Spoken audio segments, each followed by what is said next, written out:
You're listening to the Radio Wammo Breakfast, only on Kiwi. The best ideas are free. Ben Young is back with us from bwaggy.com, bwagy.com and twitter.com/bwaggy as well. Well, / in there first. Ben, good morning. Good morning. Lovely to have you along once again. Yes. I saw this briefly, this idea in the news, I think last night. A taxi firm that's decided to branch out somewhat. Yeah, it was in the Saturday Herald, I think. Yeah.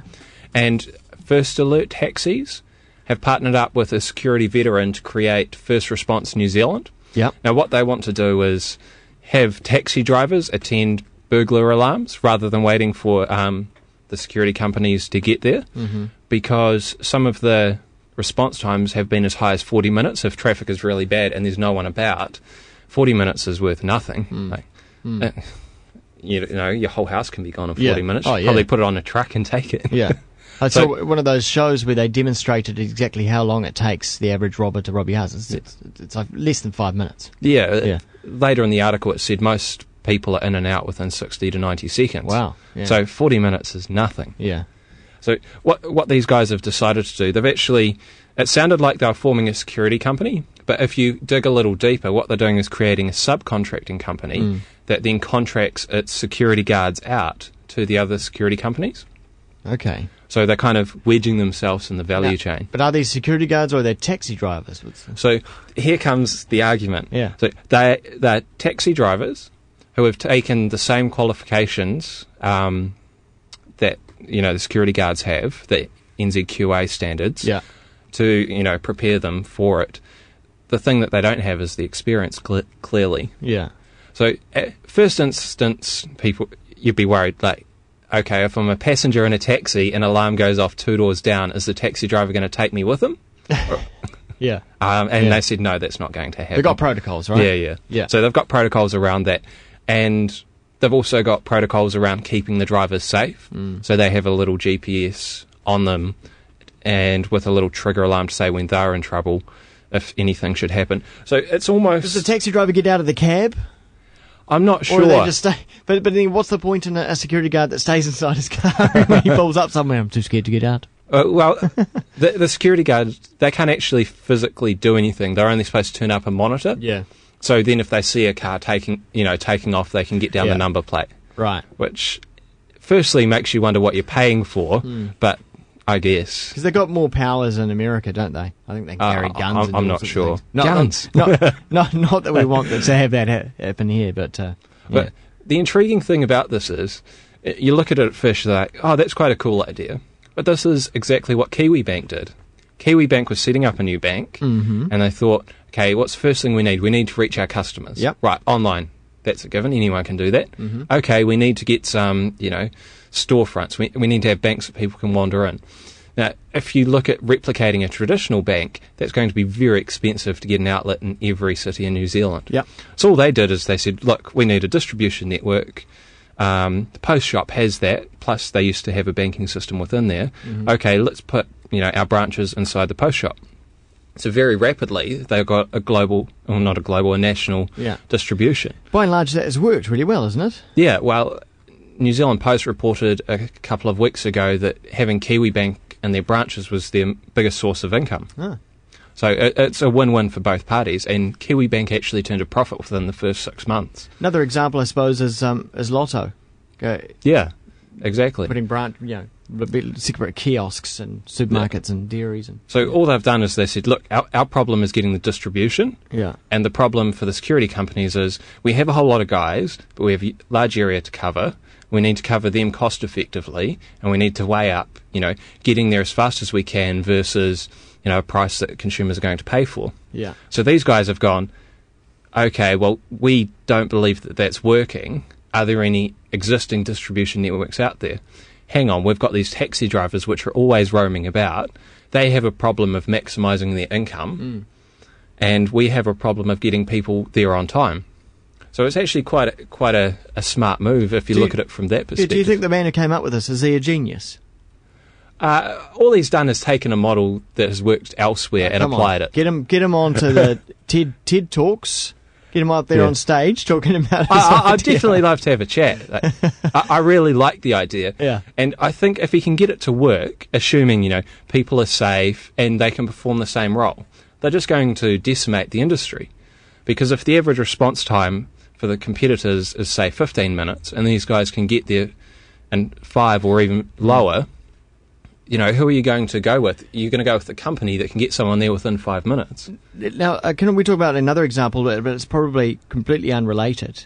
And I won't mention the business because they're just giving them free publicity, but there's a hydroponics company, right, that is selling fireworks this year. But they're a hydroponics company selling fireworks. Everyone's hearing these ads across various radio stations and going, what?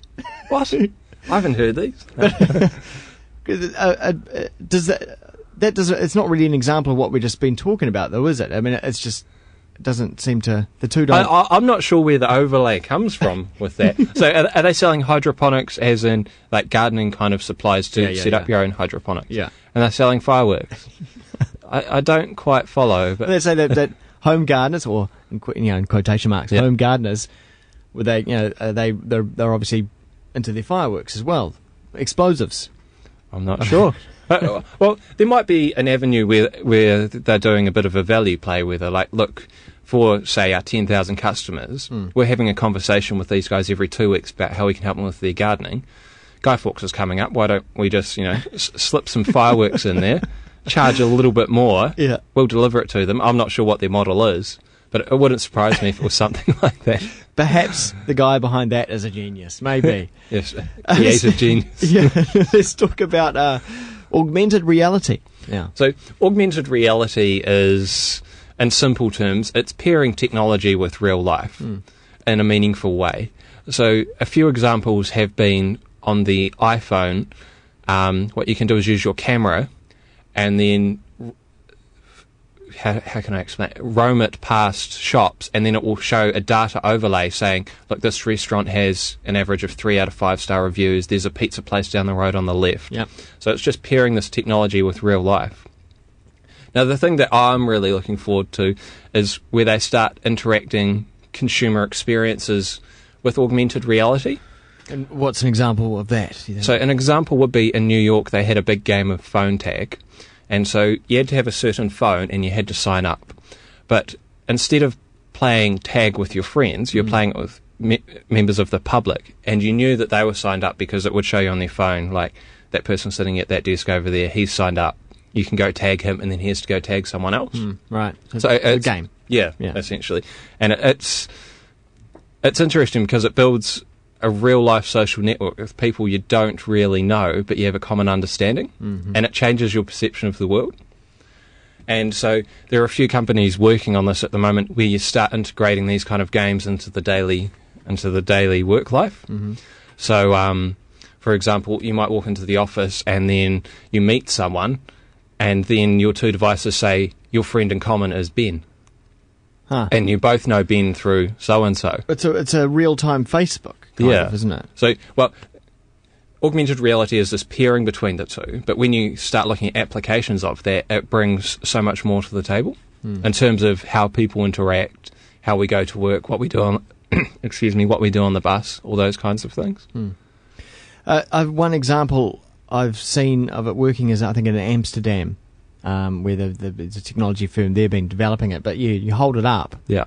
Hold up your camera, and you're looking at the screen, and as you move it around wherever you are in the city, it will come up with real estate prices of that house that's for sale over there, over the other side of the river. That kind of thing. Or there's toilets over there, there's a cafe here. Yeah. That's quite cool. Yeah.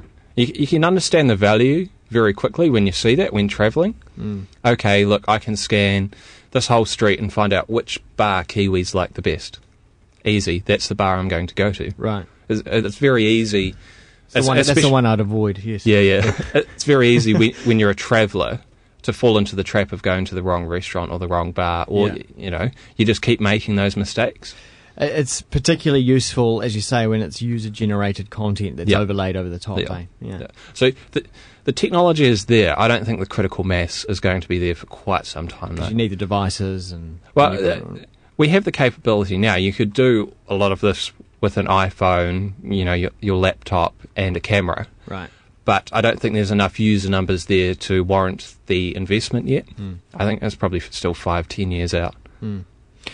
5-10 years. No, a lot can happen. Look at Skype. Skype capability. I was using the equivalent of Skype in '99. Yeah. Skype didn't really take off till about 2007. Oh, Like, it had been around for a few years. 2005, 2006. Yeah. It takes a while for these things to reach the critical mass. A year in tech is a long, long time. Yeah. Hey, Ben, lovely chatting once again. People can give you some feedback on what we've been talking about over at your blog, bwaggy.com, BWAGY.com, and also on Twitter as well, twitter.com/bwaggy. Thank you. Until next time.